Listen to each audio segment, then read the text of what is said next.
Halo guys, selamat datang di channel edukatif Mas Dosen. Jangan lupa klik subscribe jika kalian ingin berlangganan channel ini. Like, komen, share jika kalian merasa konten-konten yang ada di channel ini bermanfaat. Thank you guys. Oke guys, kita lanjutkan materi terkait distribusi tegangan dalam tanah. Ini merupakan video bagian kedua di mana kita akan menjelaskan terkait dengan teori Boussinesq dalam menghitung tegangan tanah pada beban merata berbentuk persegi atau persegi panjang, lingkaran, segitiga, dan juga trapesium. Dan juga nanti kita akan jelaskan teori yang berikutnya untuk menghitung tegangan pada tanah dengan menggunakan teori Newmark. Di video bagian 1 kita kemarin sudah menjelaskan terkait dengan teori, kemudian konsep tegangan, kemudian cara perhitungan distribusi beban sederhana, kemudian cara Boussinesq untuk beban titik, beban garis, dan beban lajur memanjang. Bagi yang belum menyaksikan videonya bisa klik link di atas. Nah, untuk kali ini kita lanjutkan. Untuk beban terbagi merata itu terdiri bisa saja bentuknya pondasi persegi ataupun persegi panjang seperti kita saksikan dalam ilustrasi gambar di samping, bisa seperti ini. Kemudian bisa juga berbentuk lingkaran, ini biasanya pondasi untuk tangki minyak, tangki air, ataupun pondasi jembatan bentang panjang bisa menggunakan bentuk sumuran kaison yang besar seperti ini. Untuk triangle dan segitiga dan trapesium atau trapezoidal ini biasanya kita gunakan pada timbunan badan jalan. Bisa juga timbunan di bendungan, itu biasanya bentuknya adalah kalau tidak segitiga adalah trapezoidal. Sehingga bisa kita hitung nantinya persebaran atau distribusi tegangan dalam tanah untuk berbagai macam bentuk dari pondasi. Baik, kita lanjutkan.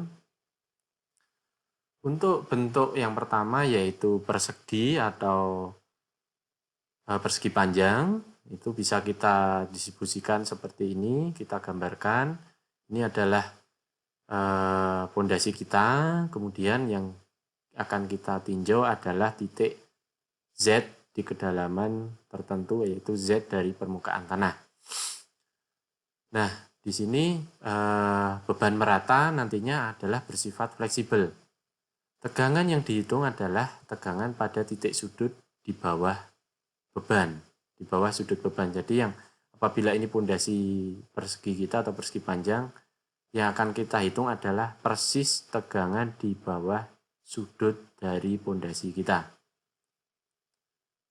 Oke, di sini rumusnya cukup panjang, tidak perlu saya uraikan, nanti cukup diperhatikan saja kira-kira penggunaannya seperti apa. Di mana di sini kalau kita sederhanakan nantinya menjadi rumus seperti ini, yaitu tegangan vertikal di titik Z yaitu beban merata yang ada pada pondasi dikalikan I. I ini adalah faktor pengaruh yang nanti kita bisa gunakan dengan bantuan grafik yang lebih sederhana apabila dibandingkan dengan rumus yang cukup panjang ini. Oke, yang harus diperhatikan di sini adalah nilai M dan N. M ini adalah perbandingan antara panjang pondasi dibagi dengan kedalaman pondasi. N adalah perbandingan antara lebar pondasi dibagi dengan kedalaman pondasi. Oke, kita lanjutkan. Nah, rumus yang panjang tadi kalau kita sederhanakan dengan menggunakan faktor pengaruh I, dengan menggunakan grafik US Navy 1971, itu menjadi lebih sederhana. Jadi misalkan kita di sini ada contoh untuk beban merata pada pondasi dengan dimensi 9 kali 6 meter. Ini berarti persegi panjang, panjangnya 9, lebarnya 6 meter, di mana kedalaman yang ditinjau adalah 3 meter dari sudut luasan pondasi tadi, maka yang pertama-tama kita hitung adalah M. M tadi adalah nilai lebar pondasi dibagi dengan kedalamannya. Di sini 6 dibagi 3 yaitu 2. Untuk N adalah perbandingan antara panjang pondasi dibagi dengan kedalamannya. Di sini 9 dibagi 3 yaitu 3. Jadi kalau kita plotkan nilai M dan N, di sini N adalah 3. Kemudian kita cari M di sini adalah 2. Ini 2 kira-kira M2 adalah di sini. Maka dapat kita ketahui perpotongan garis tadi, kita tarik ke kiri, maka ini adalah nilai faktor I. Sebesar kira-kira 0,235. Jadi nilai ini yang kita gunakan nantinya di dalam penggunaan rumus di depan. Nah, sebagai studi kasus untuk contoh pondasi beban terbagi merata bentuk persegi atau persegi panjang. Jadi di sini ada sebuah pondasi persegi panjang dengan panjang 4 meter dan lebar 3 meter seperti ditunjukkan pada gambar di bawah. Beban yang bekerja nantinya adalah Q 120 kN per meter persegi. Hitung tambahan tegangan vertikal yang terjadi pada titik A dan B. Jadi ini kita punya pondasi panjang 4 meter, lebar 3 meter. Titik yang akan kita tinjau adalah A dan B. A berada di sudut persis pondasi, sedangkan B berada di tengah pondasi. Bagaimana cara menghitungnya? Jadi tadi disampaikan bahwasanya kedalaman yang kita tinjau adalah 2 meter. Z-nya adalah 2 meter. Jadi untuk penyelesaian yang titik A, karena dia berada di sudut luasan, dengan beban merata dimensinya 4x3, maka nilai M bisa kita hitung, yaitu perbandingan 3 dibagi 2 adalah 1,5. N yaitu 4 dibagi 2, nilainya adalah 2. Dari nilai M dan N apabila kita plotkan, ini nilai N adalah 2, kita tarik garis dengan nilai M adalah 1,5 kira-kira di sini. Didapatkan potongan garis pada posisi ini sehingga nilai I adalah 0,222. Sehingga untuk mendapatkan tegangan pada titik A, arah vertikal, dapat kita gunakan rumus Q kali I, di mana Q tadi 120, kita kalikan I-nya 0,222, sehingga didapatkan besaran tegangan sebesar 26,64 kPa. Ini untuk kasus yang pertama. Untuk kasus yang kedua, di mana titik B berada persis di pusat pondasi dengan kedalaman yang sama 2 meter, berapakah nilainya? Jadi kita kembali hitung karena ini di titik B untuk mempermudah. Jadi ingat tadi sifat grafik ini digunakan, teori ini, jika titik yang ditinjau berada di sudut dari pondasi. Jadi ini pondasi kita bagi menjadi 4 bagian sama persis. Dengan sekarang masing-masing dimensinya untuk panjang 2 meter, lebarnya 1,5. Nah ini lokasinya dia berada di tepi sudut, sehingga nanti kita hanya cukup mencari satu pengaruh pondasi tegangan di sini, kita kalikan dengan 4 segmen yang lainnya. Jadi M di sini kita hitung jadinya 1,5 dibagi 2, yaitu 0,75. N jadinya 2 dibagi 2 sama dengan 1. Kita plotkan untuk nilai N1, kemudian M 0,75, ini kira-kira kita temu di sini. Kita tarik garis ke arah kiri, ini kira-kira 0,157 nilai pengaruh I. Nah, kita tinggal masukkan ke dalam rumus, jadi distribusi tegangan di titik B pada arah vertikal yaitu 4 kali, karena kita gunakan potongan masing-masing kecil segmen ada 4, kali Q kali I, 4 kali 120 kali 0,157 kita dapatkan 75,4 kPa.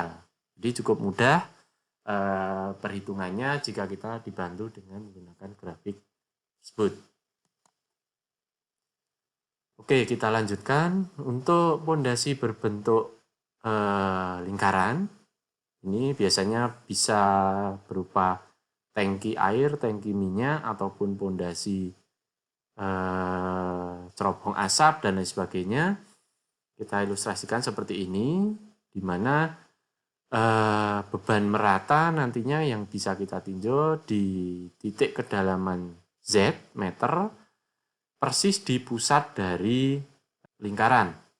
Nah, apabila di pusat dari lingkaran, maka kita bisa gunakan rumus ini, di mana tegangan pada vertikal pada titik Z di kedalaman ini, yaitu beban merata dikalikan faktor I. Faktor I di sini adalah 1 dikurangi 1 per dalam kurung 1 ditambah R per Z dipangkatkan 2, kemudian dipangkatkan lagi 3/2. Ini khusus apabila dia posisinya berada di bawah pusat dari lingkaran. Bagaimana jika di luar pusat lingkaran? Kita bisa menggunakan chart atau bantuan grafik dari Foster dan Alvin 1954 untuk titik yang ditinjau selain di bawah pusat lingkaran, di mana yang kita hitung adalah atau kita cari nilai faktor pengaruh I tadi. Jadi yang perlu kita perhatikan adalah perbandingan nantinya antara kedalaman dibagi dengan radius dari lingkaran yang dinyatakan sebagai Z per R. Juga nanti perbandingan antara X atau jarak horizontal dari pusat lingkaran dibandingkan dengan jari-jari lingkarannya. Atau kita simbolkan sebagai X dibagi R. Nah, dua parameter ini harus kita cari, sehingga apabila kita masukkan parameter ini, kita akan dapatkan nilai I atau faktor pengaruh ini dalam persen. Baik, untuk memperjelas kita gunakan studi kasus contoh. Di sini kita sebuah pondasi tangki berbentuk lingkaran dengan diameter 4 meter seperti ditunjukkan pada gambar di bawah. Beban yang bekerja Q 120 kPa dan gamma tanah yang ada adalah 18 kN per meter kubik. Jadi di sini kita punya tangki diameternya 4 meter, beban merata Q ini sudah diketahui 120 kPa, kedalaman titik yang akan kita tinjau adalah 2 meter.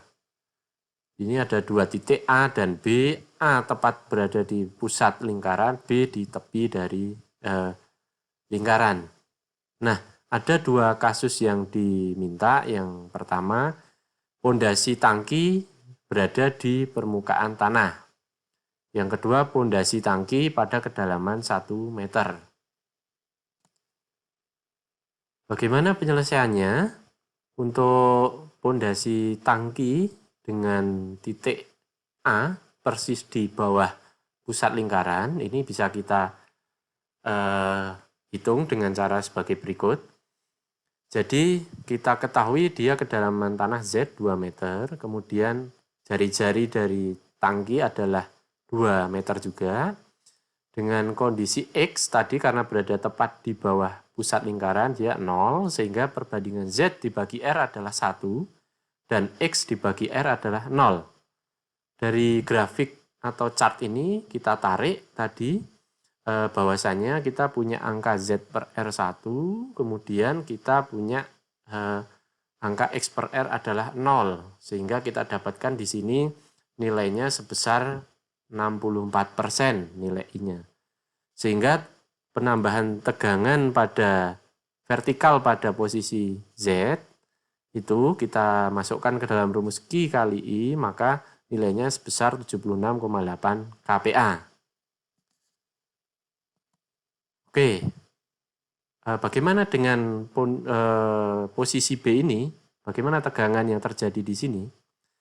Jadi kita dapatkan kedalaman masih sama 2 meter, kemudian jari-jari juga sama 2. Untuk nilai X di sini berarti terjadi pergeseran arah horizontal dari pusat lingkaran sebesar 2 meter. Sehingga Z per R tadi kita masukkan adalah angkanya 1, X per R menjadi 1. Kita masukkan dalam chart, karena nilai Z per R 1 dan nilai X per R adalah 1, maka didapatkan di sini sebesar I 33%. Sehingga penambahan tegangan vertikal yang ditinjau tadi di titik B yaitu Q kali I sama dengan 120 kali 0,33 didapatkan 39,6 kPa. Cukup mudah bukan? Selanjutnya untuk kasus kedua diminta apabila tangki tersebut pada kedalaman 1 meter. Bagaimana tegangan yang terjadi di titik A? Jadi karena tangki berada di kedalaman 1 meter, maka Z kita berkurang hanya menjadi 1 meter. Di sini R sama, X 0 karena di pusat, sehingga Z dibagi R adalah setengah dan X dibagi R adalah 0. Nah, kita masukkan ke dalam grafik, kita dapatkan di mana I adalah 88%. Nah, yang perlu kita perhatikan di kasus kedua ini adalah kita perlu memperhitungkan adanya tekanan fondasi akibat berat tanah yang sudah digali, karena fondasi ini diletakkan 1 meter di bawah permukaan tanah. Sehingga bisa kita hitung bahwa tekanan netonya adalah beban fondasi dikurangi berat tanah yang digali, di mana berat tanah yang digali tadi adalah ke dalam 1 meter kalikan gamanya, sehingga diperoleh di sini 120 dikurangi 18 menjadi 102 kPa. Angka inilah yang akan kita gunakan berapakah besaran penambahan distribusi tegangan vertikal di titik B, sehingga 102 kita kalikan pengaruh tadi 0,88 menjadi 89,76 kPa. Nah, bagaimanakah untuk distribusi tegangan pada titik B? Kita masukkan dengan nilai Z yang sama 1 meter, R-nya 2 meter, ini X pergeseran dari titik pusat 2 meter, didapatkan nilai Z per R setengah, X per R adalah 1, sehingga kita bila masukkan ke dalam chart ini, didapatkan nilai sekitar 41%. Nah, dalam kasus yang sama kita juga harus memperhitungkan beban neto karena ada berat tanah yang digali, sehingga beban neto di sini ada 102 kPa, kita masukkan 102 kali 0,41 sehingga penambahan tegangan vertikal di titik B kedalaman Z sebesar 41,82 kPa.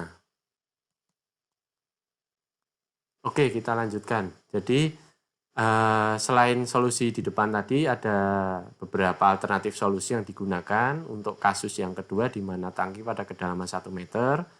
Jadi bisa kita hitung di sini, kita ibaratkan tanah yang digali tadi kita hitung terlebih dahulu sebagai beban lingkaran dengan diameter dan tebal yang ditentukan. Kemudian yang kedua nanti kita hitung tangki tadi seperti pada kasus sebelumnya.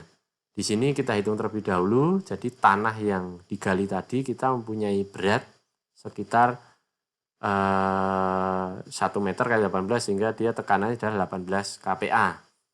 Nah, tekanan tanah ini yang kita hitung, kita sama menggunakan kedalamannya adalah 1 meter, jari-jari tanah yang digali karena bentuknya lingkaran kita pakai 2 meter.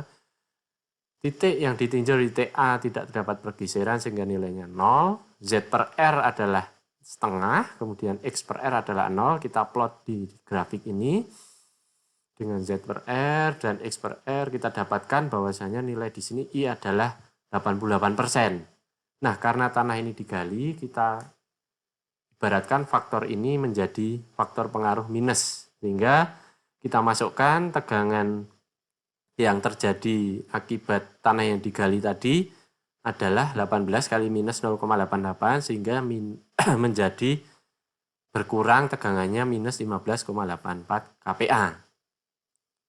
Langkah kedua, kita hitung tegangan akibat berat dari fondasi tangki. Sama, kedalamannya 1 meter, jari-jarinya 2 meter, pusat berada di dalam pusat titik A sehingga X0, Z per R setengah, X per R adalah 0. Kita plotkan di grafik, ternyata kita dapatkan sama. Karena memang parameternya sama, yaitu 88%. Nah, di sini bisa kita hitung untuk tambahan tegangan akibat beban tangki tadi di titik A kedalaman Z. Ada nilainya sebesar Q kali I, 120 kali 0,88 sebesar 105,6 kPa. Sehingga apabila kita ingin mencari tegangan netonya, sehingga kita tinggal kurangkan beban total ini dengan beban yang ada akibat tanah yang digali, sehingga nilainya 89,79 kPa. Ini nilainya sama dengan ketika kita memakai cara yang pertama sebelumnya tadi. Oke, kita lanjutkan. Untuk beban segitiga itu bisa kita ilustrasikan sebagai berikut. Dia adalah beban merata berbentuk segitiga dengan lebar 2B, kemudian titik yang ditinjau adalah titik A di sini dengan kedalaman Z. Di sini kita punya garis pengaruh R1 dan R2 dengan sudut alfanya, dan kemudian adalah sudut tegak lurus terhadap permukaan tanah itu dengan sudut theta. Sehingga tambahan tegangan arah vertikal di titik A dapat kita nyatakan dalam persamaan beban Q dibagi 2V dikalikan X dibagi B kalikan alfa dikurangi sinus 2 theta. Nah, ini bisa kita gunakan dalam perhitungan dengan catatan di mana alfa dan theta dalam radian. Selain menggunakan persamaan tadi, kita juga sama bisa menggunakan nilai pengaruh I dengan menggunakan tabel atau grafik yang disajikan berikut ini. Untuk beban berikutnya hampir mirip dengan beban segitiga, yaitu beban trapeziodal atau trapesium. Di sini parameternya lebih banyak karena kita mempunyai bentuk trapesium, sehingga ada jarak miring trapesium di sini A, kemudian jarak total dari lebar trapesium adalah B, dengan kedalamannya ditinjau Z, titik yang ditinjau di sebelah sini dengan jarak dari beban terhadap titik yang ditinjau tadi adalah X. Di sini kita mempunyai garis pengaruh beban R0, kemudian R1, R2 dengan sudut alfa dan betanya. Rumus yang bisa kita gunakan adalah beban dibagi V dikalikan sudut beta ditambahkan X kali alfa dibagi A dikalikan alfa dikurangi Z dibagi R2 kuadrat dikalikan X min B. Nah, catatannya sudut beta dan alfa dalam radian.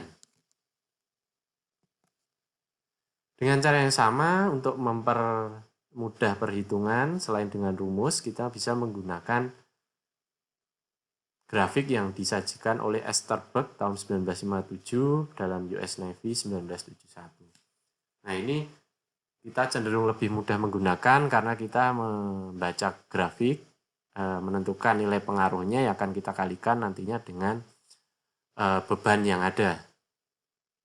Untuk lebih mempermudah, kita akan belajar dengan studi kasus suatu timbunan jalan.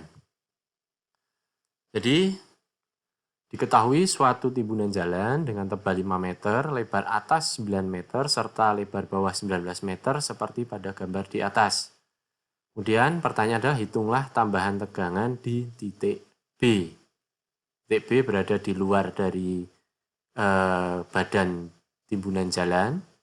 Jadi ini suatu timbunan jalan dengan bentuknya trapesium. Di sini lebar atas 9 meter, lebar total bawah adalah 19 meter, dengan timbunan tanah beratnya 19 kN per meter kubik.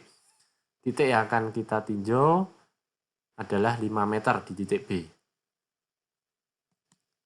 Bagaimana cara menghitungnya? Pertama yang perlu kita perhatikan yaitu kita akan membagi timbunan ini menjadi beberapa luas trapesium sehingga kita bisa menghitung dengan menggunakan grafik yang telah disajikan di depan tadi. Yang pertama, kita akan menggunakan luasan trapesium ABCD yang di sini kita blok warna kuning. ABCD. Ini kan menjadi luas trapesium sehingga di sini kita dapat tentukan parameternya. Z kedalaman yang akan kita tinjau tanahnya adalah 5 meter di titik B. Dia persis di tepi dari beban. Kemudian A kita mempunyai panjang adalah 5 meter di sini, titik A.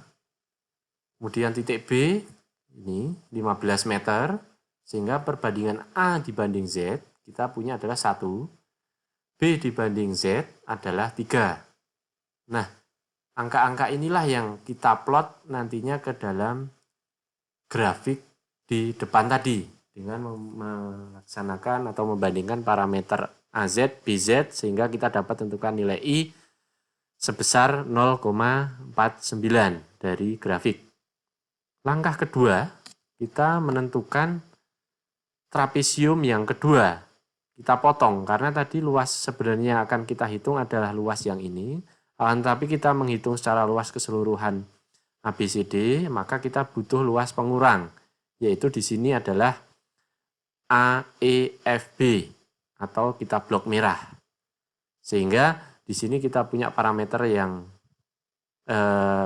dapat ditentukan Z 5 meter kedalaman. A di sini adalah 5 meter di sini panjang miringnya. Kemudian dari panjang lurusnya adalah menjadi 6 kurangi 5 1 meter sehingga perbandingan A dibanding Z adalah 1, B dibanding Z adalah 0,2. Dengan cara yang sama di dalam grafik, kita masukkan parameter AZ dan BZ, kita dapatkan nilai I sebesar 0,32. Sehingga bagaimanakah cara kita menghitung tegangan pada titik B? Itu adalah berat dari tanah, ini 19, kalikan dari tebal timbunan 5 sehingga ketemu 95. Kita kalikan dengan faktor yang pertama, luasan yang sangat besar tadi, luasan pertama, trapesium pertama, 0,49. Kemudian dikurangi 95 kalikan luas pengurang trapesium kedua yang merah ini, trapesium kecil, 0,32, sehingga kita dapatkan nilai tambahan tegangan di titik B itu sebesar 16,15 kN per meter persegi. Begitu cara kira-kira kita melaksanakan menghitung suatu tegangan tambahan akibat timbunan jalan. Oke, untuk teori yang terakhir yang akan kita jelaskan dalam materi ini kita menggunakan teori Newmark. Newmark pada tahun 1942 menyajikan sebuah diagram pengaruh yang dibuat dengan membuat bentuk lingkaran terpusat. Nah, grafik atau lingkaran tadi jari-jarinya merupakan perbandingan antara R dibagi Z dan delta tegangan dibagi Q yang tidak berdimensi. Yaitu di sini rumus-rumus dari perbandingan antara delta tegangan dan R dibagi Z dinyatakan sebagai persamaan berikut. Ini sehingga nilai pengaruh diberikan oleh 1 dibanding N, di mana N adalah jumlah nilai elemen yang terpotong oleh garis lewat pusat lingkaran dengan lingkaran-lingkarannya. Kemudian, karena dari lingkaran yang dibuat tersebut ada 200 elemen, maka faktor pengaruhnya di sini adalah 1 dibanding 200 atau sekitar 0,005. Oke, kita lanjutkan. Jadi ini chart atau grafik yang dibuat oleh Newmark. Ada 9 lingkaran dengan lingkaran ke-10 jari-jari tidak terhingga. Kemudian dari grafik ini ada sekitar 200 elemen. Nilai faktor pengaruhnya sehingga menjadi 1 dibanding 200 atau 0,005. Di sini 0,005. Kemudian ada garis skala yang harus kita ikuti, yaitu garis skala kedalaman antara A, B. Bagaimana cara melaksanakan perhitungan dengan menggunakan teori Newmark ini?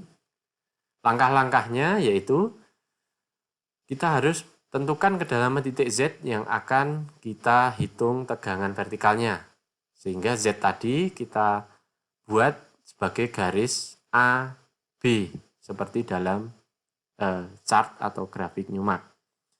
Kemudian kedua, gambarkan denah pondasi sesuai dengan skala panjang satuan garis AB.